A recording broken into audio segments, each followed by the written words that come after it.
दोस्तों, हम एक ऐसे देश में रहते हैं जहां लोग आदर्शवाद जैसे बड़ों का आदर करना, जरूरतमंद की सहायता करना, बचे हुए भोजन को व्यर्थ न होने देना, जल और बिजली का बर्बाद न करना, सड़क पर गंदगी न फैलाना, अनुशासन में रहना और भी बहुत से कार्य करने की बातें करते हैं। मगर आधुनिक समय की चकाचौंध ने लोगों को बहुत ही व्यस्त कर दिया है, जिससे हम लोग इन बातों का पालन करना भूल गए हैं। हम लोगों को लगता है कि हमारे अकेले इन कामों को करने से क्या होगा, सिर्फ समय की बर्बादी और कुछ नहीं। वे सिर्फ इस कहावत को मानते हैं कि अकेला चना भांड नहीं फोड़ सकता। उनको लगता है कि अकेला आदमी कोई बड़ा काम नहीं कर सकता। किंतु यदि किसी एक व्यक्ति ने भी यह कोशिश की कि वह इन कामों को कर सकता है, तो यह कहावत भी सच हो सकती है कि बूंद बूंद से घड़ा भरता है।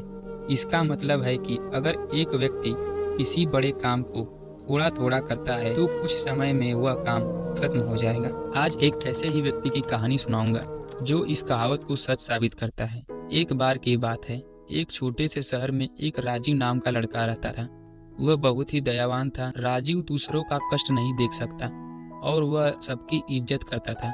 वह जिंदगी में हर चीज का महत्व बखूबी समझता था। वह हर रोज सुबह घर से काम के लिए जाते समय कुछ लोगों की मदद करता था।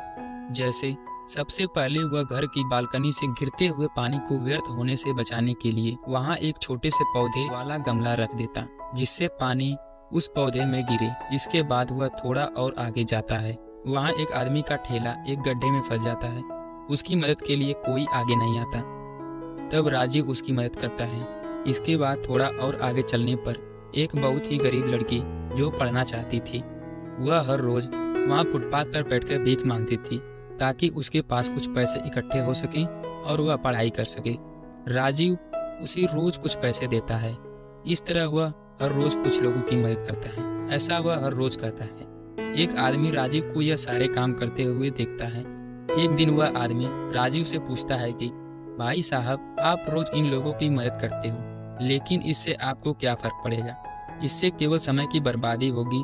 तब राजीव उस आदमी को कहता है कि इससे मुझे कोई फर्क नहीं पड़ता, इससे आपको भी कोई फर्क नहीं पड़ेगा और इससे इस दुनिया में किसी को भी कोई फर्क नहीं पड़ेगा। किंतु जो मैं कर रहा हूँ वह मेरा फर्ज है। मैं तो सिर्फ अपना फर्ज निभा रहा हूँ और फर्ज निभाने में समय की बर्बादी नहीं होती। ऐसा कहकर वह वहाँ से चला जाता है। वह फिर वैसे ही लोगों की मदद करने लगता है। ऐसा करते करते कुछ दिन बीत जाते हैं। फिर एक दिन वह काम के लिए जा रहा था तो देखता है कि बालकनी के नीचे रखा हुआ पौधा अब बड़ा हो गया है। फिर थोड़ा आगे जाकर वह देखता है कि कुछ ठेले वाले की कुछ लोग मदद कर रहे हैं। फिर थोड़ा और आगे उस लड़की को पैसे देने के लिए जाता है तो देखता है कि वहाँ लड़की तो है ही नहीं। वह उसका वहीं इंतजार करता है। थोड़ी देर बाद वह लड़की स्कूल की यूनिफॉर्म पहनकर उसके सामने आती है। यह सब देखकर वह बहुत खुश होता है, लेकिन वह दूसरा आदमी भी यह सब देख रहा था और यह सब देखकर उसे यह समझ आता है कि एक आदमी ने कोशिश की तो किसी का कितना भला हो गया। इसी तरह यदि और लोग भी ऐसा करने लगे तो इस देश की पूरी सूरत ही बदल सकती है। इस कहानी से हमें यह शिक्षा मिलती है कि हमें नकारात्मक सोच नहीं रखना चाहिए, हमेशा सकारात्मक सोचना चाहिए।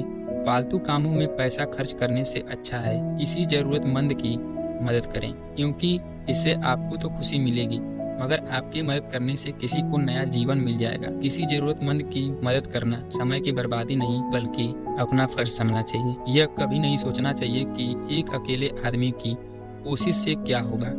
दोस्तों, यदि एक आदमी भी कोशिश करे तो बहुत कुछ हो सकता है। इसीलिए हमेशा कोशिश करते रहना चाहिए।